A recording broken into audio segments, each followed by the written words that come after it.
Today we're going to talk about something, a hidden danger, really. It's a pattern that you see again and again throughout history, and we're calling it the architecture of excess. So let me ask you a question, and it's going to sound a little weird. Is it possible to be too good? I know it sounds counterintuitive, but what if trying way too hard to be good is actually a problem? What if it's not a compliment, but a red flag? Well, if you look back through the corridors of religious history, they actually have a name for this. They call it a sophisticated spiritual trap, and here's why. Overzealousness, it turns out, isn't just about having a lot of energy. It's when the heat of your conviction gets so intense that it literally starts to burn out the light of your wisdom. It is a trap, and today we're going to figure out exactly how it's built. Okay, so our first stop on this journey is going to take us back almost 2,000 years. We're going to explore this really powerful paradox, what you might call the danger of spiritual nearsightedness. So, when you read the New Testament, you might think the sharpest rebukes were for the obvious bad guys. But here's what's so fascinating. They were actually reserved for the hyper-devout. Jesus' main antagonists weren't the sinners. They were the religious overachievers of the day, the Pharisees. And these weren't bad people, not at all. They were just incredibly zealous, trying to live the law perfectly. And to describe their mindset, Jesus used this absolutely brilliant, almost funny metaphor. He said they were straining at a gnat and swallowing a camel. Think about that. In Matthew 23, he's pointing out how they would meticulously strain their wine just to make sure they didn't accidentally swallow a tiny, unclean insect, a gnat. I mean, that's some serious devotion, right? But here's the punchline. While they're laser-focused on these tiny little micro-virtues, they're completely ignoring the massive, camel-sized problems right in front of them. Things like justice, mercy, taking care of other people. It's this toxic trade-off where you're obsessed with tiny rules but completely blind to huge moral responsibilities. So what this creates is what we're calling spiritual nearsightedness. You're so focused on what's right in front of your nose that you can't see the big picture. And the zeal, it becomes a mirror. Instead of looking up toward a higher purpose, you start looking down and just admiring your own reflection in this little puddle of your own religious achievements. Okay, so this isn't just an ancient problem. Let's see how this pattern repeats. We're going to jump forward 1,800 years to the American frontier, where the exact same kind of excess pops up in a completely different world. So back in the 1830s, you've got the early Latter-day Saint movement, and it is filled with these super intense, passionate converts. But sometimes that intensity just boiled over. The leaders even had a name for it, wildfire. It led to these chaotic, kind of bizarre behaviors that were honestly more disruptive than they were divine. And Joseph Smith's response to this was, frankly, a masterclass in taming that zeal. He came up with this really simple but profound test. He said that which doth not edify is not of God. Basically, if a spiritual experience doesn't build people up, if it's chaotic and doesn't make sense, it's not from God. The Spirit of God, he taught, is all about order. Then, a little later, Brigham Young took that idea and made it even more down to earth. For him, the ultimate reality check was just practicality.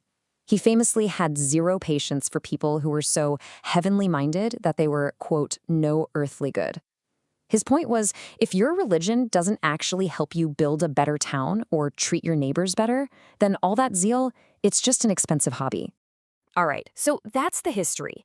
But how do we talk about this today? Let's look at some 20th century thinkers who gave us some really powerful new ways, new metaphors to diagnose this very, very old problem. There's this scholar, Hugh Nibley, who had a fascinating take. He called it zeal without knowledge. He argued that a lot of the time, all of that religious busyness is actually a defense mechanism. It's like we get so busy doing stuff that we stop thinking. We close our minds to anything new because we're so convinced that since we're working so hard, we must already have it all figured out. And this leads perfectly into this amazing metaphor from Maxwell. He called it gospel hobbies. He said, imagine the gospel is like a giant piano keyboard.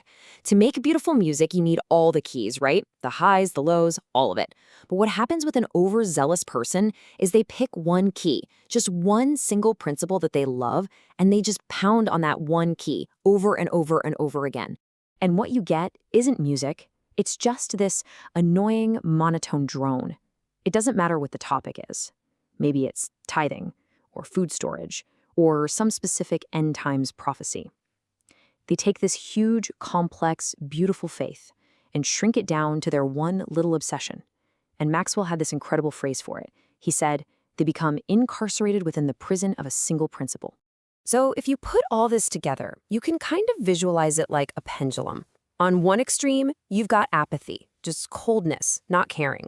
But on the other extreme, you've got fanaticism or overzealousness, all that consuming intensity. And the hardest place to be, the place that takes the most work, it's right there in the middle. That sweet spot, that golden mean of wisdom and order. And staying there, well, it takes constant little adjustments. But that raises a good question, right? If the center is so great, why do we tend to lean toward the side of excess? Why is it so easy to swing over to that extreme? Well, the answer is pretty simple. The psychological payoff is huge. Being overzealous gives you what you could call a certainty high. In a world that feels completely uncertain and chaotic, it makes you feel safe, it makes you feel superior. It's like having a map where you think you know every single turn. The problem is, as we've been seeing, that feeling of safety is usually just an illusion. Okay, so let's bring this all home and make it really personal.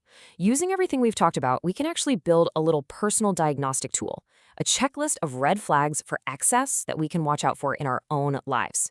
So here are the things to ask yourself. Number 1, comparative righteousness. Does your devotion make you feel, just a little bit superior to other people? Number 2, gospel hobbies. Are you that person who's just pounding on one key of the piano? 3, an absence of humor. Can you take a joke? Can you laugh at yourself and your own faith?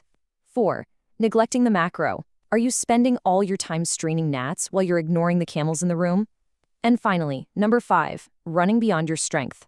Is your religious life leaving you totally emotionally exhausted? Are you so burnt out from doing good that you don't have any energy left to just be good to people? All right, that brings us right to the conclusion. If we think of zeal as a fire, which is a great metaphor, the big question is, how do we keep that fire from burning the whole house down? And here's the key takeaway. The challenge, it's not to dampen the fire. It's not about getting rid of that passion. The challenge is to build a better hearth. You don't want to put the fire out. You want to contain it so it can actually provide warmth and light instead of just destruction. Maybe the highest form of zeal isn't loud and flashy at all. Maybe it's more like a quiet fire, a life that is somehow both intensely devoted and also deeply, sanely, and humbly human. That's the balance. That's what we're all trying to find. So I want to leave you with one final question to think about. When you look at your own zeal, your own fire, ask yourself this. Am I using my zeal to build a bridge, or am I using it to build a wall? A bridge to connect with other people, or a wall to keep them out? And I think the answer to that question might just tell you everything you need to know.